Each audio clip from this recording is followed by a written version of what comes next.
Hello दोस्तों, आज हम आपके लिए लेके आए हैं हिंदी व्याकरण। हिंदी व्याकरण में आप किसी भी एग्जाम की तैयारी करते हैं, चाहे आप क्लास 12th में पढ़ते हैं या क्लास 10th में पढ़ते हैं या फिर कोई भी कंपटीशन एग्जाम की तैयारी कर रहे हैं जैसे एसएससी जीडी या कोई भी एग्जाम में अगर हिंदी व्याकरण पूछता है तो सभी के लिए यूजफुल होगा, सभी के लिए उपयोग होगा। तो आज हम सबसे पहले शुरुआत करने वाले हैं संज्ञा कि आखिर संज्ञा क्या होता है। तो संज्ञा पढ़ने से पहले हम संज्ञा को इंग्लिश में कहते हैं हम लोग नाउन, यानी नाउन का प्रयोग कैसे और कहाँ करते हैं। ये नहीं कि बच्चों की तरह से किसी भी स्थान नाम को नाउन कहते हैं उस तरह से नहीं पढ़ेंगे, हम इसको एक बढ़िया तरीका से पढ़ने का प्रयास करेंगे। नाउन को पढ़ने से पहले हम समझते हैं सबसे पहले शब्द क्या होता है। तो शब्द के बारे में हम समझते हैं कि शब्द क्या होती है। तो किसी भी स्वतंत्र रूप से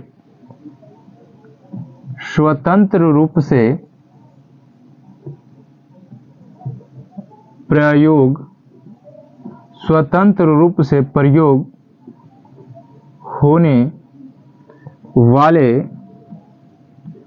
शब्द कहलाते हैं।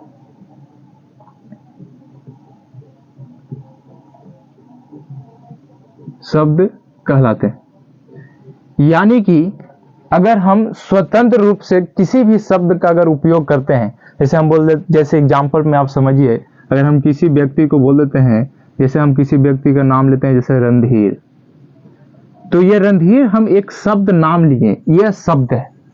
या फिर हम कोई भी ले लिए राम, ये शब्द है, स्वतंत्र रूप से हम प्रयोग कर रहे हैं। इसी तरह से हम बहुत सारा नाम ले सकते हैं, ठीक है। अब इसी के साथ हम आपको बताना चाहते हैं कि आखिर पद क्या होता है। तो पद जो है वाक्य में प्रयुक्त होता है। तो हम कह सकते हैं कि वाक्य के अंतर्गत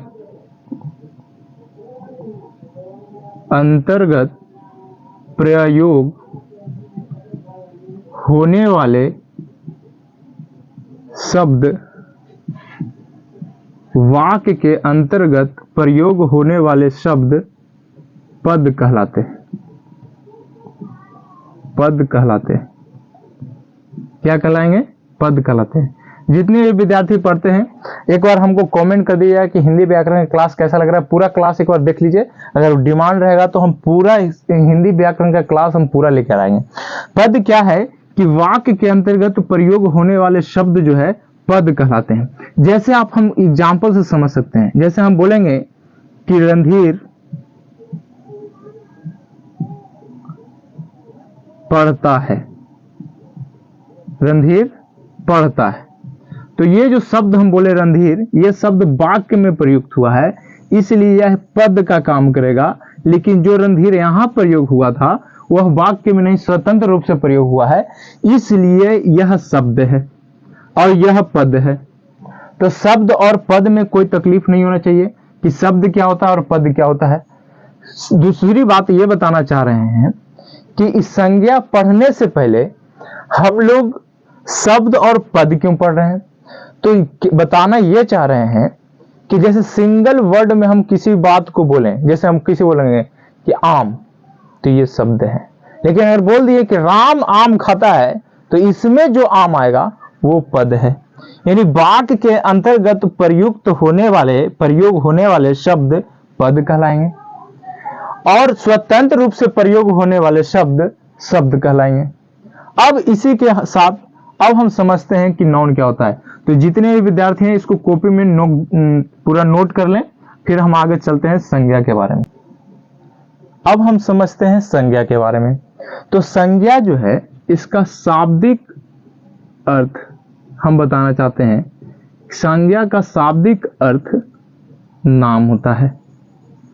देखिए, अगर आप आज तक नाउन पढ़े थे, संज्ञा पढ़े थे, लेकिन आपको कंफ्यूजन था, हम आपको बताते हैं, दुनिया में जितना भी वस्तु है और उसका नाम है वो संज्ञा है। तो संज्ञा के लिए कभी भी सोचने की जरूरत ही नहीं है। कैसे? तो संज्ञा का शाब्दिक अर्थ ही होता है नाम, यानी जितने भी नाम है वो सारे के सारे संज्ञा है। अब हम बात करते हैं परिभाषा की, संज्ञा की परिभाषा की। तो हम लोग बचपन से पढ़ते आ रहे हैं कि किसी वस्तु, स्थान, किसी वस्तु, स्थान, भाव आदि को संज्ञा कहते हैं। आदि को संज्ञा कहते हैं। तो संज्ञा के बारे में तो हम लोग ये पढ़ते ही आ रहे हैं, लेकिन संज्ञा जो है, संज्ञा का नाम ही, जो संज्ञा नाम कहे या संज्ञा कहे, दोनों एक ही चीज है। तो किसी का नाम उसकी संज्ञा है। तो एक और पॉइंट में हम लिख सकते हैं, किसी का नाम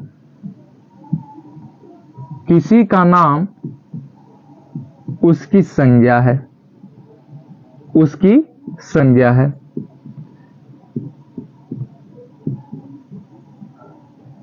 और भाषा जो है, भाषा का प्रयोग संज्ञा के बिना संभव ही नहीं है। तो हम कह सकते हैं कि भाषा का प्रयोग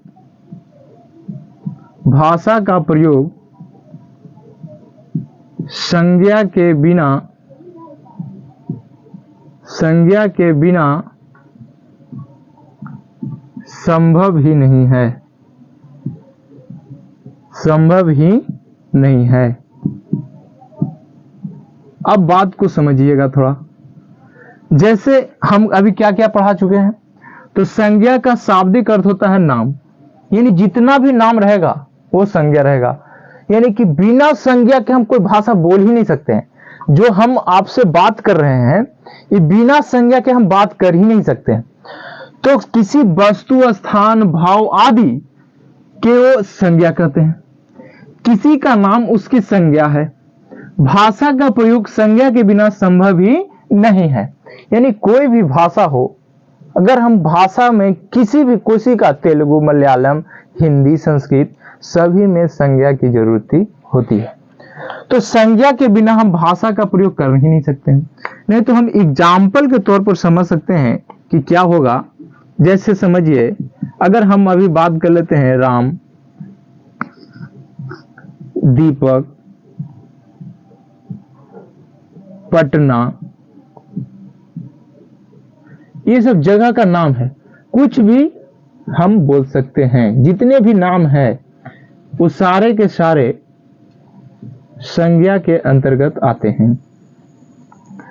अब हम आपको बताएंगे कि आप पढ़े थे कि संज्ञा 5 प्रकार के होते हैं, लेकिन हम आपको बताएंगे कि संज्ञा व्युत्पत्ति के आधार पर 3 प्रकार के होते हैं।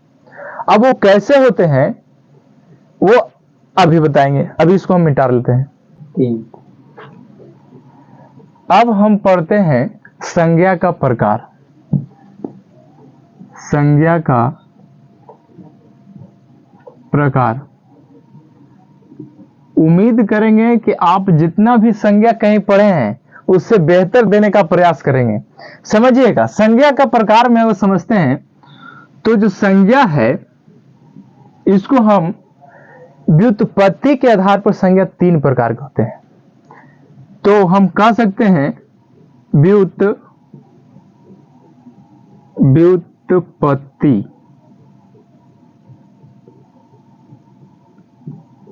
व्युत्पत्ति के आधार पर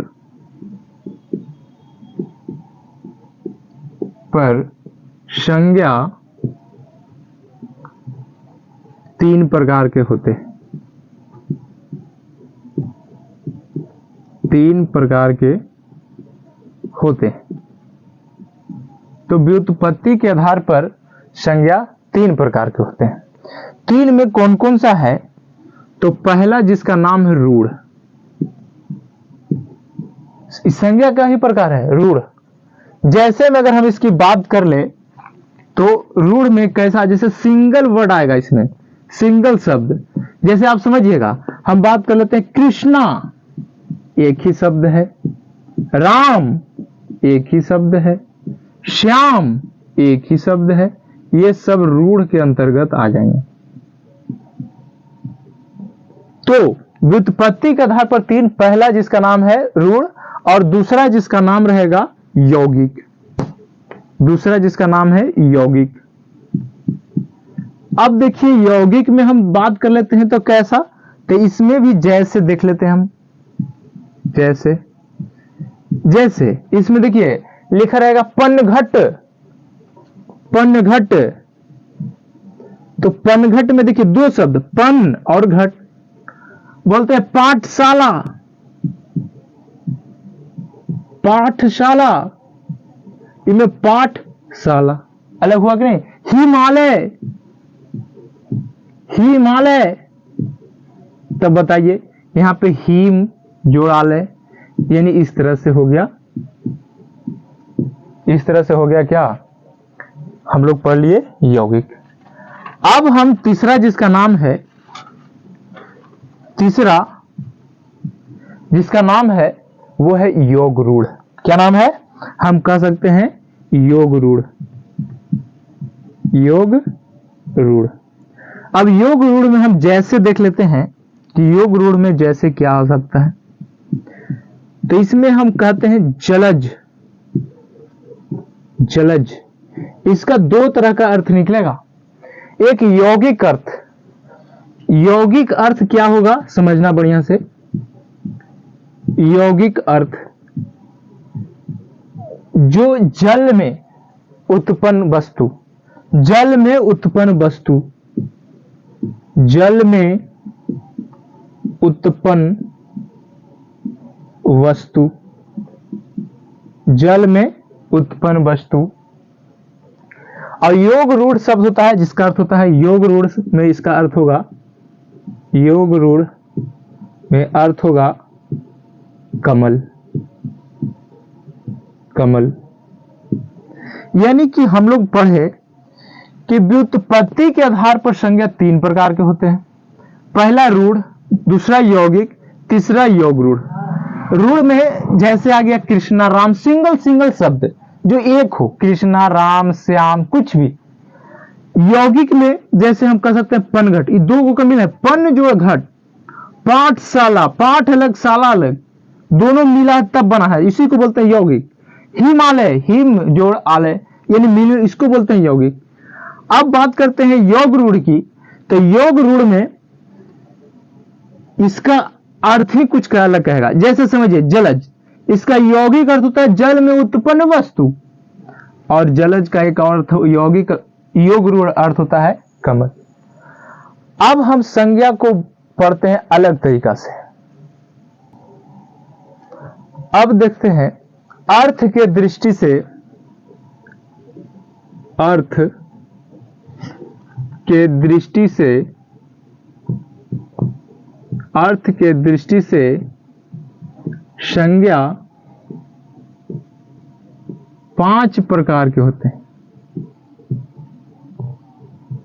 पांच प्रकार के होते हैं। अर्थ के दृष्टि से संज्ञा पांच प्रकार के होते हैं। कौन कौन होते हैं, तो हम पहला लिख लेते हैं। पहला, पहला लिख लेते हैं व्यक्तिवाचक संज्ञा, व्यक्तिवाचक संज्ञा। जो विद्यार्थी हिंदी पढ़ते हैं उनके लिए, इंग्लिश पढ़ते हैं उनके लिए इसको इंग्लिश में बोलते हैं प्रॉपर नाउन। दूसरा जिसको कह सकते हैं जातिवाचक संज्ञा,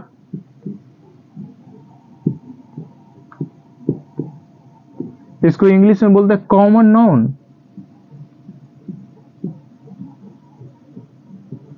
तीसरा जिसको कह सकते हैं समूहवाचक संज्ञा,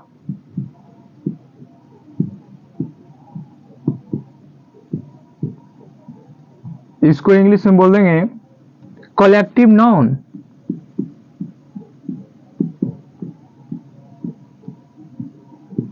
और चौथा जिसका नाम है द्रव्यवाचक संज्ञा, द्रव्यवाचक संज्ञा, इंग्लिश में इसको बोलते हैं मटेरियल नाउन।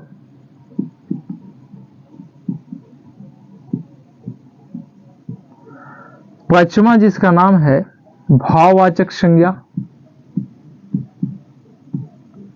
भाववाचक संज्ञा, इसको इंग्लिश में बोलते हैं एब्स्ट्रैक्ट नाउन। Abstract noun. तो हम अर्थ के दृष्टि से संज्ञा के 5 भेद देखे, 5 प्रकार के होते हैं। पहला व्यक्तिवाचक संज्ञा, दूसरा जातिवाचक संज्ञा, तीसरा समूहवाचक संज्ञा, और चौथा द्रव्यवाचक संज्ञा, और पांचवा भाववाचक संज्ञा। ये पांचों सभी विद्यार्थी जानते थे, लेकिन इससे पहले जो 3 बताए वो शायद ही कोई विद्यार्थी जानता होगा। संज्ञा का अगर यह वीडियो आप नहीं देखे तो आप कोई वीडियो नहीं देखे। अब हम पांचों को एक करके समझेंगे कि व्यक्तिवाचक संज्ञा क्या होता है, जातिवाचक संज्ञा क्या होता है, समूहवाचक संज्ञा क्या होता है, द्रव्यवाचक संज्ञा क्या होता है, और भाववाचक संज्ञा क्या होता है। तो हम इसको, वीडियो लंबा ना हो जाए इसलिए हम इसको मिटा देते हैं थोड़ा। चलिए अब हम पहला जो पढ़ते हैं जिसका नाम है व्यक्तिवाचक संज्ञा। व्यक्तिवाचक संज्ञा। अब हम समझते हैं कि व्यक्तिवाचक संज्ञा क्या होता है। तो जो किसी व्यक्ति, स्थान या वस्तु का बोध कराती है, जो किसी व्यक्ति, स्थान, तो हम कह सकते हैं कि जो किसी व्यक्ति, वस्तु, स्थान, जो किसी व्यक्ति, वस्तु, स्थान का बोध कराती है, का बोध कराती है,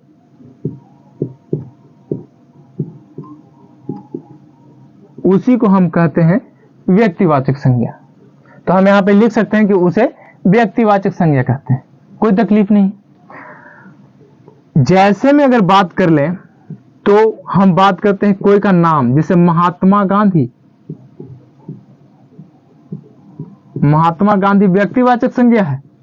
अच्छा, अब सब अपना अपना नाम भी लिख सकते हैं। जैसे आपका जो नाम है, जैसे मेरा नाम है अंकुश, तो अंकुश भी जो है व्यक्तिवाचक संज्ञा है। अपना नाम भी लिख सकते हैं, वो हम डॉट डॉट कर दिए। जो भी नाम हो, स्थान हो, वो सारा का सारा क्या होगा, व्यक्तिवाचक संज्ञा। दूसरा बात कर लेते हैं अच्छा, इसका इंग्लिश में क्या बोलते हैं, प्रॉपर नाउन। Proper noun. अब दूसरा की बात कर लेते हैं, इसको बोलते हैं जातिवाचक संज्ञा। जातिवाचक संज्ञा। जातिवाचक संज्ञा किसे कहते हैं, तो हम कहेंगे कि जो संज्ञा पूरी जाति का बोध कराती है। क्या कहेंगे कि जो संज्ञा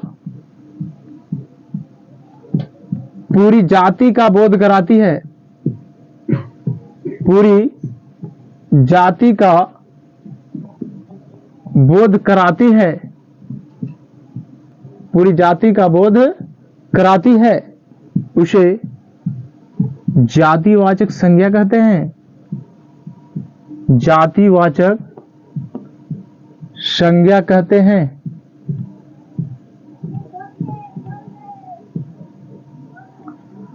जैसे में हम बात कर लेते हैं, आप समझिएगा, जैसे शहर। अगर हम शहर बोलते हैं तो इसे यह नहीं पता चलता है कि कोई कौन सा शहर के बात हो रहा है। जैसे हम बात करते हैं नदी, नदी से पता चला कि गंगा नदी, यमुना नदी, कौन सा नदी। बात कर लेते हैं लड़की। अब लड़की के बात करें तो तुम्हें तो मुस्कुरा गया होगा, क्या हाल, लड़की के बात आ गया। तो लड़की से पता चल रहा है कि किसका नहीं। कुछ भी, जैसे पर्वत, पर्वत में कोई पर्वत का हम नाम लिए हैं कि हिमालय, कि बराबर पहाड़, कुछ भी नाम नहीं लिए हैं। तो ये सारे के सारे जातिवाचक संज्ञा हुए। यहां तक आप स्क्रीनशॉट ले सकते हैं या उतार सकते हैं। अब हम इसके बाद समझते हैं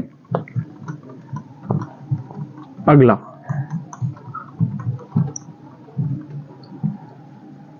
अब हम समझते हैं द्रव्यवाचक संज्ञा।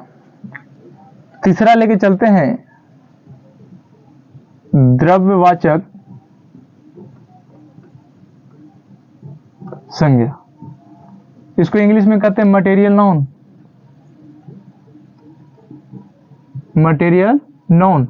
अच्छा गौर कीजिएगा, उस ये द्रव्यवाचक संज्ञा अगर हम लिखवाए थे तो चौथा में था, लेकिन ये हम तीसरा में लिखे तो उससे कोई दिक्कत नहीं है, नंबरिंग आगे पीछे होता है, उससे कोई प्रॉब्लम नहीं है। तो जिस संज्ञा शब्द से उस सामग्री या पदार्थ का बोध हो, तो हम कह सकते हैं, क्या कहेंगे कि जिस संज्ञा से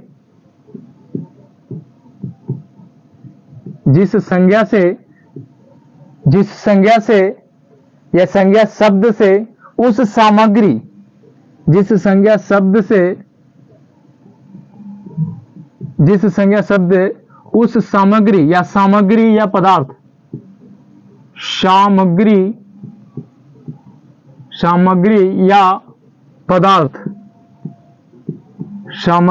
या पदार्थ का बोध हो, सामग्री या पदार्थ का बोध हो, तो उसे हम कहेंगे द्रव्यवाचक संज्ञा। जैसे में आप समझ सकते हैं सोना,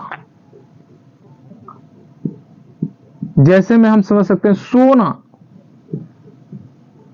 वो सोना नहीं बाबू, सोना वाला सोना नहीं, जो सोना का आभूषण पहनते हैं वो सोना। लेकिन तो समझिए, अच्छा हमर सोना, अरे तोर सोना नहीं, इस सोना वाला ही बात है। सोना, चांदी, तांबा, ठीक है, जितने भी पदार्थ हैं, जैसे द्रव्य में और कह सकते हैं घी, पानी, घी, इस सब के सब द्रव्यवाचक संज्ञा। ऑक्सीजन, हवा, वायु, ऑक्सीजन, वायु, इस सारा का सारा जो है द्रव्यवाचक संज्ञा। चौथा हम पढ़ेंगे समूहवाचक संज्ञा। चौथा पढ़ेंगे क्या? समूहवाचक संज्ञा। समूहवाचक संज्ञा, इसको इंग्लिश में कहते हैं कलेक्टिव नाउन। Collective noun. समूहवाचक संज्ञा क्या होता है? हम कह सकते हैं कि जो संज्ञा समूह या समुदाय का बोध कराए, जो संज्ञा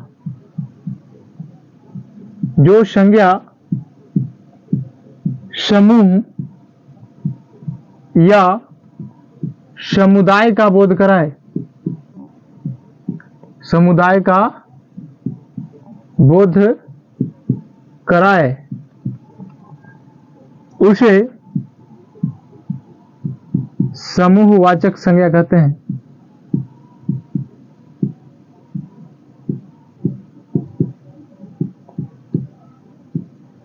उसे समूहवाचक संज्ञा कहते हैं। देखिए आप यहां लिख सकते हैं, जिस संज्ञा शब्द से सामग्री या पदार्थ का बोध हो उसे द्रव्यवाचक संज्ञा कहते हैं। आपने खुद लिख सकते हैं, आप उतना है इंटेलिजेंट, हम मानते हैं आप लोगों को। इसमें हम जैसे की बात करें, देखिए समूह का बोध होगा, जैसे आप समझिए वर्ग। अब बताइए कोई भी क्लास में जो वर्ग होगा, एक आदमी से तो वर्ग नहीं बनेगा, तो वर्ग हो गया। तुम लोग नाम सुना होगा समिति, सभा, परिवार, समिति, ऑर्केस्ट्रा, ऑर्केस्ट्रा भी आता है। ऑर्केस्ट्रा, बताइए ऑर्केस्ट्रा में एक नाचेगा, बैंड बाजा वगैरह सारा चीज रहता है, तो ऑर्केस्ट्रा। गाना भी है ऑर्केस्ट्रा, आप लोग तो जानते ही होंगे। ये हमारा हो गया समूहवाचक संज्ञा। अब हम समझते हैं एक और बच गया है, जिसका नाम है भाववाचक संज्ञा। तो भाववाचक संज्ञा को लगले हम देख लेते हैं, टेंशन नहीं लीजिए। आप लोग स्क्रीनशॉट जरूर लीजिएगा इस सबको, और हम इसको क्या करते हैं, मिटा देते हैं। अब समझिए, हम पांचवा समझते हैं भाववाचक संज्ञा। भाववाचक संज्ञा, इसको इंग्लिश में कहते हैं एब्स्ट्रैक्ट नाउन। अवेस्टिक नो। कोई विद्यार्थी कहता है भाववाचक, जो भाव खाए, जो भाव खाए भाव, नहीं, ऐसा नहीं है। किसी भाव गुण दशा आदि का होत हो, किसी संज्ञा से या जो संज्ञा से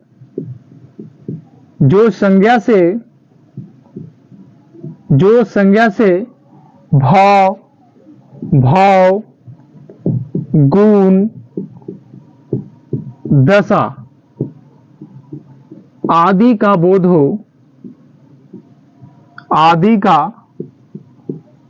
हो तो उसे भाववाचक संज्ञा कहते हैं। भाववाचक संज्ञा कहते हैं। जैसे कि अगर बात करें तो जैसे में देखिए भाव का बोध होता है कि नहीं, समझिएगा। सुंदरता, बुढ़ापा, देख रहे हैं, बुढ़ापा, बचपना या बचपन, ठीक है, मिठास, हम आदि कर देते हैं। और बहुत सारे एग्जाम्पल होते हैं। हमारा ये खत्म हुआ। संज्ञा आप यहां खत्म नहीं हुआ है। अगर आपका डिमांड रहा तो संज्ञा पर और भी डिटेल में इसके आगे भी, इन्हीं की संज्ञा 5 प्रकार के हुए। ये वो उत्पत्ति के आधार पर, व्युत्पत्ति के आधार पर तो हम पढ़ लिए कि 3 तरह के, योग रूढ़, यौगिक, और एक पढ़ लिए थे। अब हम इस क्या करेंगे कि इसको हम 5 प्रकार के पढ़े, 5 ही पढ़ लिया अभी, लेकिन इसके आगे भी संज्ञा है, आगे भी हम पढ़ेंगे। अगर आप लोग का डिमांड रहेगा तो आगे भी हम लेके आएंगे वीडियो में। आज के लिए इतना ही। जय हिंद, जय भारत।